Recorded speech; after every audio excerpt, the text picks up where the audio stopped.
बिस्मिल्लाहिर्रहमानिर्रहीम। अस्सलाम वालेकुम। कैसे प्यारे बच्चों, उम्मीद करती हूँ खैरियत से होगे। हाँ भाई, तो लास्ट वीडियो में हमने रोम्बस की प्रॉपर्टीज़ को अच्छी तरह से स्टडी किया था। अब बारी आ जाती है क्वेश्चंस को सॉल्व करने की। तो यहाँ पर आपसे कहा जा रहा है पेज नंबर 288 के ऊपर कि find the unknown marked angles in the rhombus. ये एक रोम्बस है। रोम्बस को देखते ही हम 3-4 प्रॉपर्टीज़ को जल्दी से रिवाइज कर लेते हैं कि इसकी जो चारों साइड्स होती हैं वो हमेशा इक्वल होती हैं। इसके अलावा इसके अंदर जो ऑपोजिट साइड्स होती हैं वो पैरेलल भी होती हैं। ये दो प्रॉपर्टीज़ तो हमारी साइड से जो है मुताल्लिक़ हो जाती हैं। उसके बाद बाकी दोनों जो प्रॉपर्टीज़ हैं वो एंगल से मुताल्लिक़ हैं। तो एंगल्स में हमारे पास जो ऑपोजिट एंगल्स होते हैं ये इक्वल होते हैं, यानी आमने सामने वाले जो एंगल्स होते हैं ये हमेशा इक्वल होते हैं। इसका मतलब है अगर एक एंगल दिया हुआ है तो दूसरा हम खुद ब खुद निकाल लेंगे क्योंकि उसके बराबर ही होता है। इसी तरह से यहाँ पर एंगल बी दिया गया है तो इसके ऑपोजिट में जो एंगल होगा वो भी एंगल बी के बराबर होगा।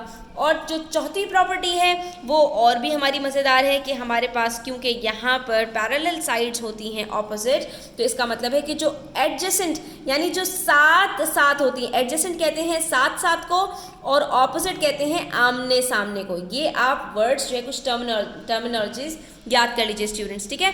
तो यहाँ पर जो हमारे पास एडजेसेंट एंगल्स होते हैं ये हमेशा 180 डिग्रीज के बराबर होते हैं। यानी अगर इनमें से मुझे एक एंगल पता है, जैसे फॉर एग्जांपल मैं इन दोनों एंगल्स की बात करूं कि मेरे पास एक एंगल गिवन है 70 डिग्रीज, तो मैं ये कहूँगी कि मेरे पास जो एंगल बी है ना इसको मैं बड़ी आसानी से कैलकुलेट कर सकती हूँ। कैसे कि मैं ये कहूँगी कि 180 डिग्रीज में से 70 को माइनस कर दीजिए, जो आंसर आएगा वो हमारा एंगल बी के बराबर हो जाएगा, ठीक है। तो हमने यहाँ पर दो प्रॉपर्टीज को दिमाग में रखना है। पहली प्रॉपर्टी एंगल ए कैलकुलेट करने के लिए हम कहेंगे कि भाई opposite angles in a rhombus are always equal, therefore angle A is equals to 70 degree.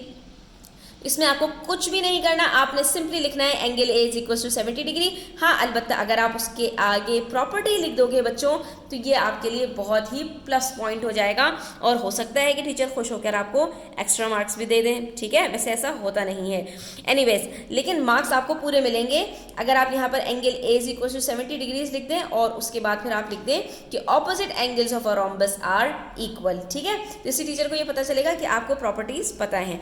उसके बाद एंगल बी कैलकुलेट करना है। अब एंगल ए कैलकुलेट हो गया तो एंगल बी कैलकुलेट करने के लिए, क्योंकि ये दोनों आपके पास इक्वल हैं, चाहे आप एंगल ए में से 180 डिग्री को माइनस कीजिए, चाहे 180 में से आप 70 डिग्री को माइनस कीजिए, बात एक ही है।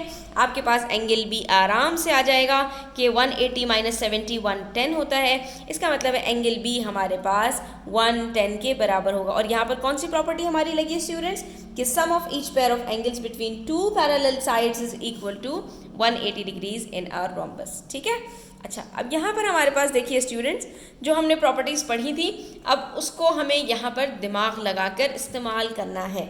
यहाँ पर हमसे कह रहे हैं EFGH is a rhombus, find angle Y.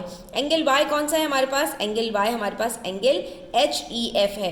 तो हमने कहा कि भाई एक एंगल दिया हुआ है तो हम फौरन से इसका ऑपोजिट एंगल चेक करते हैं, क्या वो गिवन है? ओहो, वो गिवन नहीं है। अगर ये गिवन होता तो हम कहते भाई एंगल E बराबर है एंगल G के, जो एंगल G है वही हमारे पास एंगल E हो जाएगा। लेकिन यहाँ पर तो ऐसी कोई बात ही नहीं है। तो फिर हम जाएंगे, हम देखेंगे कि अच्छा भाई क्या इसका कोई एडजेसेंट एंगल गिवन है, तो क्या एंगल F या एंगल H गिवन हो। तो इन्होंने हाँ जो है ये भी हमें नहीं दिया हुआ, ना तो एंगल F हमारे पास गिवन है और ना ही एंगल H हमारे पास पूरा गिवन है। तो फिर हम कहेंगे अब हम इस क्वेश्चन को किस तरह सॉल्व कर सकते हैं, क्योंकि एंगल्स के मामले में तो रोम्बस के अंदर सिर्फ दो ही प्रॉपर्टीज़ होती हैं, या तो ये कि ऑपोजिट एंगल गिवन हो तो वहाँ पर हम कहते हैं ऑपोजिट एंगल्स आर इक्वल, या एडजेसेंट एंगल कोई गिवन हो तो वहाँ पर हम उसको 180 डिग्री में से माइनस कर देते हैं। लेकिन इस सूरत में हम क्या करें कि यहाँ पर दोनों चीज़ें गिवन नहीं हैं। तो बच्चों हमें यहाँ पर एक चीज़ और पता होनी चाहिए और वो ये है स्टूडेंट्स, वो कि जब भी हमारे पास कोई रोम्बस के अंदर कोई एंगल से डायगोनल लाइन बनती है ऑपोजिट एंगल तक, ठीक है, तो वहाँ पर क्या होता है हमारे पास एक आइसोसेलेस ट्रायंगल बन जाता है अपर साइड में और दूसरा आइसोसेलेस ट्रायंगल बन जाता है लोअर साइड में, ठीक है। क्यों ऐसा होता है?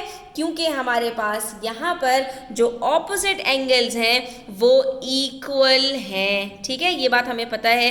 तो जब हमारे पास यहाँ पर एक लाइन बाइसेक्ट करेगी इन दोनों पॉइंट्स के ऊपर तो वो हमें दो इक्वल एंगल्स देगी। यानी अगर हमारे पास एक एंगल यहाँ पर 50 डिग्रीज का है तो जब ये लाइन ड्रॉ करेंगे तो हमारे पास दो angles 50 divided by 2 25 degrees each के बन जाएंगे। तो ये दोनों भी 25 डिग्रीज हो गए और ये दोनों भी 25 डिग्रीज हो गए। बिल्कुल इसी तरह से स्टूडेंट्स अगर मैं यहाँ पर एक लाइन ड्रॉ करूँ Y से G तक तो यहाँ पर भी मेरे पास ये जो दोनों एंगल्स हैं और इसी तरह से ये जो दोनों एंगल्स बनेंगे ये चारों भी आपस में सेम होंगे। अब आप कहेंगे मिस ये तो क्वेश्चन बहुत ही आसान हो गया क्योंकि हमारे पास एंगल HFG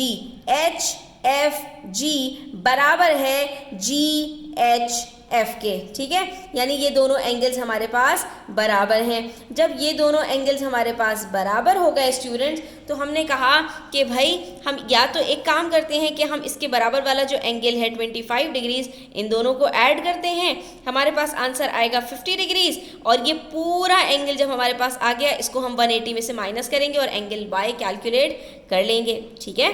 तो हम यहाँ पर इसको क्या कह सकते हैं कि angle Y is equals to 180 degrees minus और हमारे पास यहाँ पर दो सेट्स हैं 25 के तो 25 प्लस 25 दैट इज 50 डिग्रीज। तो 180 minus 50 degrees that is 130 degrees. तो एंगल Y हमारे पास या तो इस तरह से निकल आ सकता है कि एडजेसेंट एंगल को हम 180 डिग्री में से माइनस कर दें और दूसरा तरीका ये है कि हमारे पास ये पूरा एक आइसोसेलेस ट्राइंगल बन रहा है जिसमें दो एंगल्स हमारे पास गिवन है 25 डिग्रीज के। थर्ड एंगल हम आराम से निकाल लेंगे। कैसे निकालेंगे?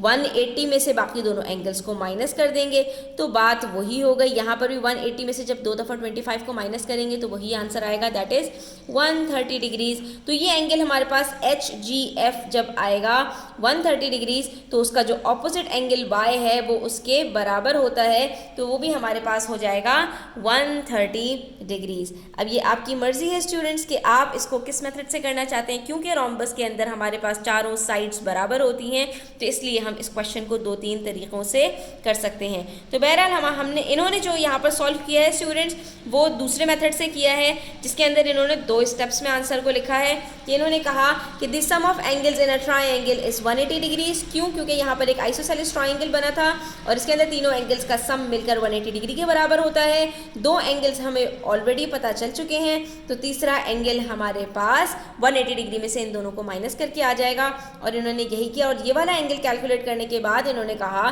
कि भाई ऑपोजिट एंगल जो होता है वो इक्वल होते हैं तो हमारे पास एंगल Y बराबर होगा एंगल FGH के जो कि हमारे पास 130 डिग्रीज यहाँ पर निकल कर आया है।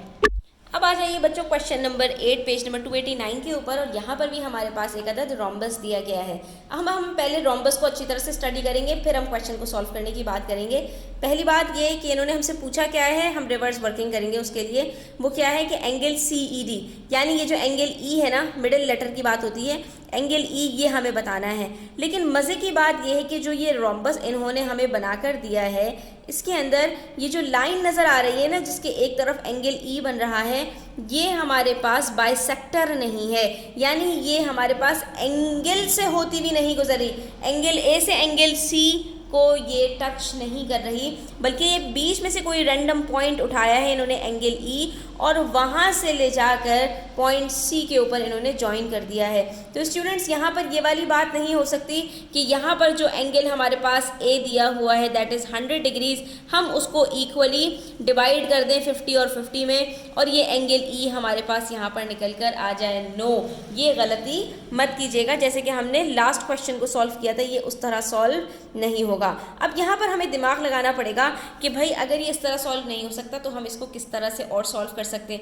हम अपनी ज़रा प्रॉपर्टीज़ को दिमाग में लेकर आते हैं। एंगल्स की बात हो रही है तो हम कहेंगे ज़रा हम पहली वाली जो एंगल की प्रॉपर्टी है कि हमारे जो ऑपोजिट एंगल्स होते हैं वो हमेशा इक्वल होते हैं, क्या उससे कोई मसला हल हो पाएगा?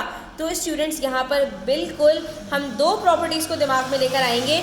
पहली प्रॉपर्टी के ऑपोजिट एंगल्स हमारे पास इक्वल होते हैं तो एंगल A हमारे पास अगर 100 डिग्रीज है तो इसका मतलब ये है कि यहाँ पर जो ये जो 2 एंगल्स मिलकर बन रहे हैं एक DCE ई और दूसरा एंगल ई सी बी, ये दोनों मिलकर भी 100 डिग्रीज बनेंगे, क्योंकि बहरहाल ये पूरा एक एंगल तो इसका ऑपोजिट है ना, एंगल सी। अगर आप गौर से देखिए तो ये तो पॉइंट सी के ऊपर है और ये 100 डिग्रीज है, तो अगर इसमें से एक 60 डिग्रीज होगा तो दूसरा कितना होगा, 100 माइनस 60, दैट इज 40 डिग्रीज। इसको करने से हमें भी क्या फ़ायदा होगा, ज़रा गौर से स्टूडेंट्स देखते जाइए।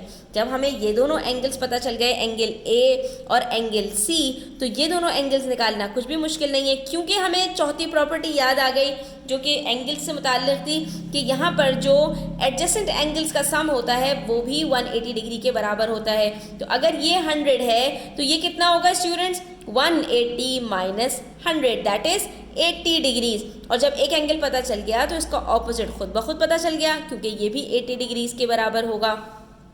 अब देखिए हमारा क्वेश्चन आधे से ज़्यादा सॉल्व हो चुका है, हम करीब पहुंच रहे हैं। ये वाला एंगल कैलकुलेट करने से और ये वाला एंगल कैलकुलेट करने से हमें याद आया कि भाई ये जो एंगल ई है ये एक ट्रायंगल के अंदर फॉर्म हो रहा है, जिसमें हमारे पास तीन एंगल्स कौन कौन से हैं, एंगल डी, एंगल सी और एंगल ई। इसमें से दो एंगल्स तो खुद ब खुद सॉल्व हो गए, तीसरा एंगल निकालना अब क्या मुश्किल है, आपने सिंपली 180 में से इन दोनों को माइनस कर देना है। 180 minus 80 100, 100 minus 40 is equals to 60, और ये एंगल ई हमारे पास 60 डिग्रीज आ गया। ठीक है, एंगल ई हमारे पास कितना निकला है, 60 डिग्रीज। उसके लिए हमने जो दो काम किए वो आपको याद रखने हैं, और ये क्या है, ये आपकी रोम्बस की प्रॉपर्टीज़ हैं। तो इन्होंने किस तरह से सॉल्व किया स्टूडेंट, उसको भी हम देख लेते हैं। इन्होंने कहा भाई एंगल डी सी बी, यानी ये वाला जो आपका एंगल है ये बराबर है एंगल डी ए बी के, डी ए बी के, जो कि हमने कही थी बात कि भाई पहली बात ये कि ये जो दोनों एंगल्स हैं ये दोनों बराबर हैं, तो अगर ये 100 डिग्रीज है तो ये भी 100 डिग्रीज होगा। ठीक है, तो इसका मतलब ये है कि डी सी ई हमारे पास क्या निकल कर आएगा, ये टोटल एंगल कितना है हमारे पास, ये हमारे पास 100 डिग्रीज है, जिसमें से हाफ हमें गिवन है दैट इज 60 डिग्रीज, तो बाकी बचा 40 डिग्रीज। तो ये हमारे पास एंगल आ गया डी सी ई। ठीक है, ये इस ट्रायंगल का एक जो है एंगल हो गया। दूसरा एंगल निकालने के लिए हमने कहा कि भाई हम इस वाले एंगल की अगर बात करें तो यहाँ पर स्टूडेंट्स हमारे पास इन्होंने कहा ई डी सी, ये जो एंगल है हमारे पास ई डी सी ये बराबर है ए बी सी के। ठीक है, यानी ये दोनों एंगल्स भी बराबर हैं। तो ये अगर दोनों बराबर हैं तो ये हम निकाल सकते हैं कैसे, कि हम 180 में से 100 को माइनस कर दें, क्योंकि ये दोनों मिलकर 180 डिग्री बनते हैं। तो हमारे पास ये वाला एंगल निकल आया दैट इज़ 80 डिग्रीज। तो इसका मतलब है हमारे पास सी ई डी, वो ये अच्छा ये भी हमारे पास ई डी सी जो है ये भी बराबर हो गया 80 डिग्रीज के। तो जब ये दोनों एंगल्स निकल कर आ गए स्टूडेंट्स, तो हमने फिर क्या किया, हमने कहा कि भाई सम ऑफ एंगल्स कितना होता है 180 डिग्री। ठीक है, आपने उसमें से पहले 80 डिग्रीज़ को माइनस करना है, उसके बाद 40 डिग्रीज़ को माइनस करना है, और आपके पास यहाँ पर आंसर आ जाएगा 60 डिग्रीज़, जो कि हमारे पास है एंगल सी ई डी यानी एंगल ई। ठीक है स्टूडेंट्स, तो ये क्वेश्चन हमारा यहाँ पर सॉल्व होता है। आई होप कि आपको ये समझ में आया होगा। बाकी जितनी ज़्यादा आप प्रैक्टिस करेंगे स्टूडेंट्स, आप उतने ज़्यादा इसके अंदर माहिर हो जाएंगे। I can assure you this. I hope students कि आपको इसमें कोई भी डिफ़िकल्टी होगी तो आप कमेंट सेक्शन में पूछ सकते हैं। ठीक है, लेकिन इंशाल्लाह आपको इसके अंदर कोई कन्फ्यूजन नहीं होगी। वीडियो अच्छी लगी तो लाइक कीजिएगा, अपने फ्रेंड्स के साथ शेयर कीजिएगा, चैनल सब्सक्राइब नहीं किया तो सब्सक्राइब कर लीजिए। अपना ख्याल रखिएगा, अल्लाह हाफ़िज़।